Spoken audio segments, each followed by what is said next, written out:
এবং বিএনপিতে নানান শঙ্কা। দর্শক, লেটেস্ট আপডেট হচ্ছে বিএনপি নির্বাচনের কোনো প্রস্তুতি নিচ্ছে না, চুপচাপ। অথচ জামাত বাংলাদেশের এমন কোনো ভোটার নাই যার কাছে দাঁড়িপাল্লার দাওয়াত পৌঁছে দেয়নি, মাঠ চষে বেড়াচ্ছে। কিন্তু বিএনপি নির্বাচনের তেমন কোনো প্রস্তুতি নিচ্ছে না। তো বিএনপি প্রস্তুতি না নেওয়াটা সন্দেহজনক। কেন বিএনপি প্রস্তুতি নিচ্ছে না? একটা আশঙ্কা থেকে প্রস্তুতি নিচ্ছে না। বিএনপি মূলত মনে করে যে নির্বাচন হবে না। এখন নির্বাচন হবে না, তারা পিছু হটবে, এতে তারা খুশি। কিন্তু তারা যে কারণে বসে আছে, তারা প্রচারণা চালাবে যে নির্বাচন আমরা চেয়েছি কিন্তু বানচাল করা হয়েছে। এজন্য নির্বাচন বানচাল তত্ত্ব নিয়ে রাজনীতি করছে এখন বিএনপি, প্রস্তুতি নিচ্ছে না। একটা সহজ হিসাব দেখেন, বিএনপি নির্বাচনের প্রস্তুতি নিচ্ছে না। প্রস্তুতি নিলে তো তারেক রহমান এতদিন আসতো। তারেক রহমান আসে নাই, আবার এদিকে খবর বেরিয়েছে তারেক রহমানকে মাইনাস করার চেষ্টা হচ্ছে বিএনপি থেকে। আবার দেশে আসছেন না, খালেদা জিয়া জীবন মৃত্যু সন্ধিক্ষণে। সেখানে এই পরিস্থিতিতে দাঁড়িয়ে, যেখানে ভোটারদের দ্বারা দ্বারা যাওয়ার কথা বিএনপির, কিন্তু ভোটারদের দ্বারা দ্বারা যাচ্ছে না। তারা 31 দফা নিয়ে 2-4টা কথা বলছে, কিন্তু ধানের শেষে ভোট দিন বা এই টাইপের জামাতের মতো ফুল পেজ প্রচারণা এখনো শুরু করেনি। সেই জায়গায় জয়নুল আবেদিন ফারুক, তার একটা পরিচয়, প্রবাসীর স্ত্রীর পেটে বাচ্চা দিতে চেয়েছিলেন। খুব সুন্দর স্মার্ট ইংরেজিতে প্রবাসীর স্ত্রীর সাথে ফোন সেক্স করেছিলেন। আপনারা জানেন, এটা এলিয়াস ফাঁস করেছিল। সেই জয়নুল আবেদিন ফারুক সাহেব, তার চরিত্র কেমন, তার ছবির দিকে একটু তাকাবেন, তখনই মনে করবেন সেই ইলিয়াসের ফাঁস করা ফোন আলাপ, যে প্রবাসীর স্ত্রীর সাথে জয়নুল আবেদিন ফারুকের সেই প্রেম। তোমাকে আমি একটা বাচ্চা দিতে চাই, ওটা হবে আমার বাচ্চা, সমস্যা নাই। তো অন্যের স্ত্রীর পেটে বাচ্চা দিতে চান এই জয়নুল আবেদিন ফারুক। সে ফারুক সাহেব বলছেন একাধিক মহল নির্বাচন বানচালে ষড়যন্ত্রে লিপ্ত। এখানে আরেকটা মজার বিষয় রিলেট করতে হবে, তাহলে বিএনপির হাকিকত বুঝতে পারবেন। এই জয়নুল আবেদিন ফারুকই সর্বপ্রথম নেতা, ইতিহাসে যার নাম লেখা থাকবে। কেন? যে তিনি সর্বপ্রথম বিএনপি নেতা হিসেবে আনুষ্ঠানিকভাবে সম্ভাব্য গণভোটে না ভোট দেওয়ার আহ্বান জানিয়েছে। মানে একদিকে তারা না ভোটের পক্ষে। এখন না ভোট কেন দিবে? মূলত সহজেই বোঝা যায়, বিএনপি চেয়েছিল গণভোট ঠেকাতে, তো গণভোট ঠেকাতে পারছে না, এখন বাধ্য হয়ে না ভোট। তার মানে যারা না ভোটের পক্ষে, তারা তো গণভোট না হলেই তাদের জন্য ভালো হতো, এটা তো সহজেই বোঝা যায়। তাহলে বিএনপি না ভোট দল, না ভোটের পক্ষের দল। এখন যেহেতু বিএনপির মতের বিরুদ্ধে শেষ পর্যন্ত গণভোট হচ্ছে, এই কারণে এবং না ভোট দেওয়ার আহ্বানও জানিয়েছে, তাহলে বোঝা যায় যে বিএনপি আসলে নির্বাচন চায় না। আর এটার দলিল হচ্ছে যে তারেক রহমান দেশে আসছেন না এবং বিএনপি নির্বাচনে কোনো প্রস্তুতি নিচ্ছে না। এই জয়নুল আবেদিন ফারুক বলছেন একাধিক মহল নির্বাচন বানচালে ষড়যন্ত্রে লিপ্ত। আরে বিএনপি তো ওই বানচাল তত্ত্ব নিয়ে আছে, সকাল সন্ধ্যা বানচাল তত্ত্ব। তারপরে বলবেন যে বানচাল হয়ে গেছে, এই জন্যই প্রস্তুতি নিচ্ছেন না। এর মানে কি? নির্বাচন হবে এই বিশ্বাস আপনাদের নাই। যদি থাকতো তাহলে আপনার নির্বাচনের প্রস্তুতি নিতেন। আপনার নির্বাচনের প্রস্তুতি না নিয়ে রাস্তার পাশে দাঁড়িয়ে, এখানে ওখানে দাঁড়িয়ে আপনার বানচাল তত্ত্ব দিচ্ছেন। বিএনপি এখন জাতীয়তাবাদী বানচাল তত্ত্ব পার্টি, জাতীয়তাবাদী আপত্তি পার্টি, জাতীয়তাবাদী পিছিয়ে দেওয়া পার্টি। যেমন ছাত্রদল শুধু নির্বাচন পেছাতে চায়, জগন্নাথ বিশ্ববিদ্যালয়ের ছাত্র সংসদ নির্বাচন পিছিয়ে দাও, অমুকটা পিছিয়ে দাও, তমুকটা পিছিয়ে দাও। পিছিয়ে দেওয়া পার্টি। গণভোটও পিছিয়ে দেওয়া পার্টি, কারণ গণভোটের কথা ছিল জাতীয় নির্বাচনের আগে, কিন্তু বিএনপি বলছে না, পিছিয়ে দাও, জাতীয় নির্বাচনের দিন দাও। জাতীয়তাবাদী পিছিয়ে দেওয়া পার্টি বিএনপি, তারা এখন আছে ওই বানচাল তত্ত্ব নিয়ে। যদি বিএনপি সিরিয়াস নির্বাচন চাইতো, তাহলে নির্বাচনের প্রস্তুতি নিতে তারা একদিন দেশে আসতেন, আর এইসব বানচাল তত্ত্ব নিয়ে করে থাকতেন না। বরং এখানে বলতেন যে আমরা সুষ্ঠু নির্বাচন চাই, লেভেল প্লেইং ফিল্ড চাই। সেখানে বানচাল তত্ত্ব নিয়ে এসে সুষ্ঠু নির্বাচন বা এগুলো নিয়ে বিএনপির কোনো কথা নেই। আগামী ফেব্রুয়ারির প্রথমার্ধে অনুষ্ঠিতব্য জাতীয় নির্বাচনকে সামনে রেখে একাধিক মহল নির্বাচন বানচালের ষড়যন্ত্রে লিপ্ত রয়েছে বলে অভিযোগ করেছেন বিএনপি চেয়ারপারসন উপদেষ্টা সাবেক বিরোধী দল চিফ হুইপ জয়নুল আবেদিন ফারুক। এখন একাধিক মহল আবার কারা?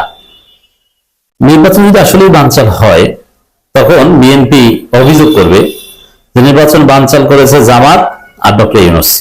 তাহলে একাধিক মহলের ব্যাখ্যা কি? জামাত এবং ডক্টর ইউনূস সরকার এরাই নাকি নির্বাচন বানচাল করতে চায়। এটা হচ্ছে বিএনপির মনের কথা, সরাসরি তার এটা বলতে পারেন না। আবার জামাতকে সরাসরি জামাত নাম ধরেও সবাই সমালোচনা করতে পারেন না, একটি দল করেন। অবশ্য জামাত অনেক ক্ষেত্রে একটি দল এইভাবে বলে প্রোনাউন ব্যবহার করে সমালোচনা করেন। জাতীয় প্রেস ক্লাবের সামনে ছোট ছোট প্রতিবাদ সমাবেশে this is very significant.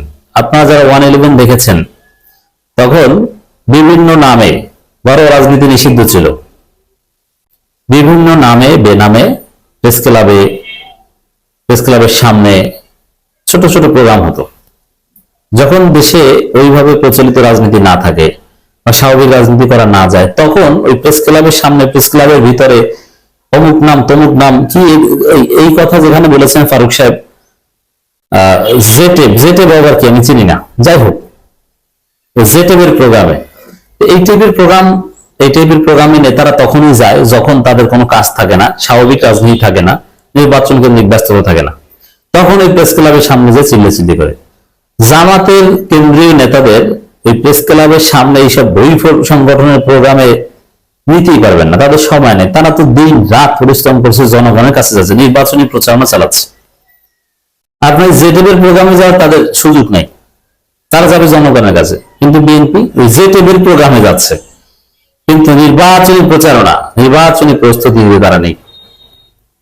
Zainul Abedin Faruk বলেন, দেশের গণতন্ত্র সাংবিধানিক ব্যবস্থা অতীতে যেসব শক্তি ক্ষতিগ্রস্ত করেছিল, একই শক্তি আজও বিভিন্ন উপায়ে নির্বাচনকে প্রশ্নবিদ্ধ করার চেষ্টা করছে। তার দাবি, জাতীয়তাবাদী শক্তি একটি সুষ্ঠু নির্বাচনের মাধ্যমে প্রতিবারই এসব ষড়যন্ত্র মোকাবেলার চেষ্টা করছে। আর সে কারণেই বিভিন্ন মহল নতুন নতুন পরিকল্পনা নিয়ে নির্বাচনকে বাধাগ্রস্ত করার পদক্ষেপ নিচ্ছে। এই জায়গায় বোঝা যায় এই যে বানচাল তত্ত্বের জন্য দায়ী করছে কে? নতুন নতুন পরিকল্পনা। তার মানে এই যে ইউনূস নতুন নতুন আইন করছে, এটাকে মনে করছে, এটাকে বলছে যে নির্বাচন বানচালের পথে বা বানচাল চেষ্টা। আবার জামাত নানান প্রস্তাব করছে সুষ্ঠু নির্বাচনের জন্য, ওইটাকে মনে করছে নির্বাচন বানচাল চেষ্টা। মানে সুষ্ঠু নির্বাচনের জন্য যে কোনো উদ্যোগকে, যে কোনো সংস্কারকে বিএনপি ষড়যন্ত্রমূলক মনে করছে। বাস্তবতা হচ্ছে বিএনপি নির্বাচনের প্রস্তুতি নিচ্ছে না, এই জন্য তো এইসব কথা বলবেই। নির্বাচন চায় না, এই জন্য বানচাল তত্ত্ব নিয়ে এসেছেন। টেক্সটাইল সেক্টর, জেটেড মানে টেক্সটাইল রিলেটেড কোন প্রতিষ্ঠান হতে হবে। তো এইটা নির্বাচনকে নিয়ে ব্যস্ততা থাকলে, স্বাভাবিক রাজনীতি থাকলে এইসব জেটেড এগুলোতে ফারুক সাহেবের মতো লোকের যাওয়ারই সুযোগ থাকার কথা না। নির্বাচন যত ঘনিয়ে আসছে, জামাতের সুখবরের পাল্লা তত ভারী হচ্ছে। ডক্টর ইউনূস সরকারের অসাধারণ সিদ্ধান্তে জামাত ইমপ্রেসড, যদিও পুরোপুরি সন্তুষ্ট এখনো না। ধীরে ধীরে ইউনূস সরকার যেদিকে এগোচ্ছেন, যেভাবে পরিস্থিতি ঠিক করছেন, জামাত অবজার্ভ করছে এবং ভালো ভালো পদক্ষেপগুলোতে খুশি। যদিও কাঙ্ক্ষিত লেভেল প্লেইং ফিল্ড এখনো আসেনি, কিন্তু জামাত বিশ্বাস করে যে আসবে। আসলে আমরা যে বিষয়টা আপনাদেরকে বোঝাতে চাই যে জামাত ক্ষমতায় আসতে জনসমর্থনের কোনো ঘাটতি নেই, এটা হয়ে গেছে। এখন কত ব্যবধানে ক্ষমতায় আসবে, বিএনপি কত ব্যবধানে পরাজিত হবে, কোশ্চেন এটা। জামাত অলরেডি এগিয়ে গেছে, বাকি কিছু নেই। জনসমর্থনের স্পষ্ট, বিবাহলোকনে স্পষ্ট।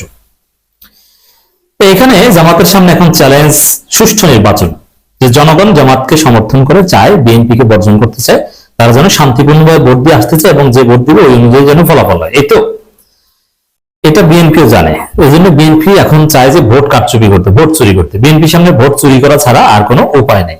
বিএনপির সামনে মেকানিজম একটাই, যে তারা ভোট চুরি করবে। That is final.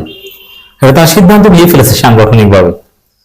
কিন্তু ভোট চুরি বন্ধ করতে, সুষ্ঠু নির্বাচন নিশ্চিত করতে প্রফেসর ইউনূস সরকার একের পর এক ইমপ্রেসিভ সিদ্ধান্ত নিচ্ছে এবং জামাত আলাদা আলাদা ভাবে ওটাকে স্বাগত জানাচ্ছে এবং জামাত চাপ দিচ্ছে যেখানে ঘাটতি আছে ইউনূস সরকারের। জামাত চোখ আঙুল দিয়ে দেখিয়ে দিচ্ছে এটাই ভাবে কেন, এটাই ভাবে কেন নির্বাচন কমিশনকে, সরকারকে।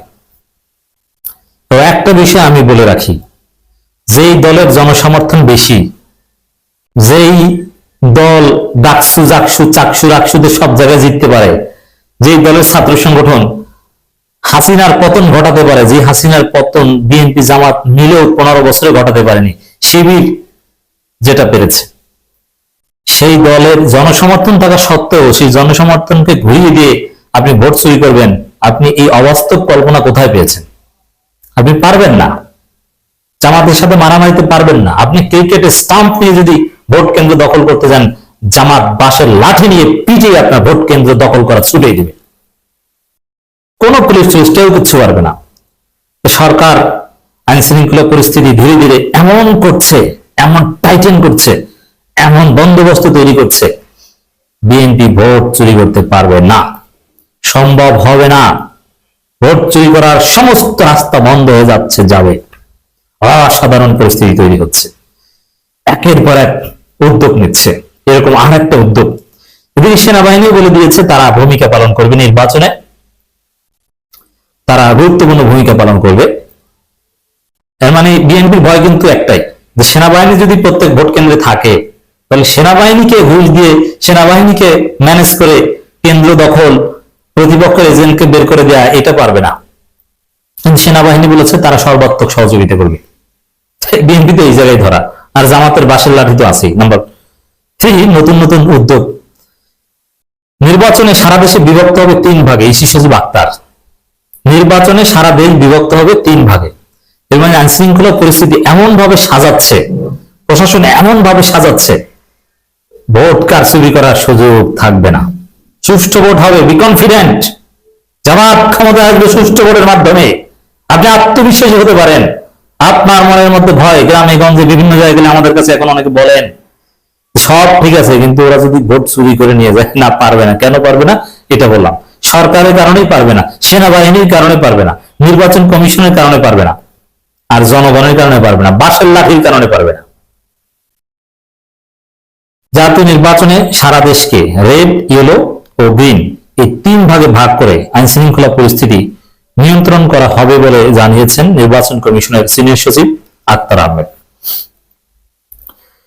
নির্বাচন কমিশন ভবনে নির্বাচন কমিশন কমনওয়েলথ প্রতিনিধিদের মধ্যে বৈঠক শেষে কথা জানান। এটা একটা মজার হিসাব যে কমনওয়েলথ, যুক্তরাষ্ট্র, যুক্তরাজ্য, জাতিসংঘ, ইউরোপিয়ান ইউনিয়ন, সারা পৃথিবী এনগেজ হচ্ছে নির্বাচনের সাথে।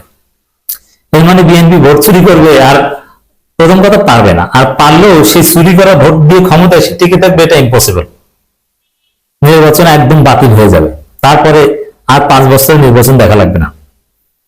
অতএব সুষ্ঠু ভোট হবে এই সম্ভাবনা দিন দিন বাড়ছে।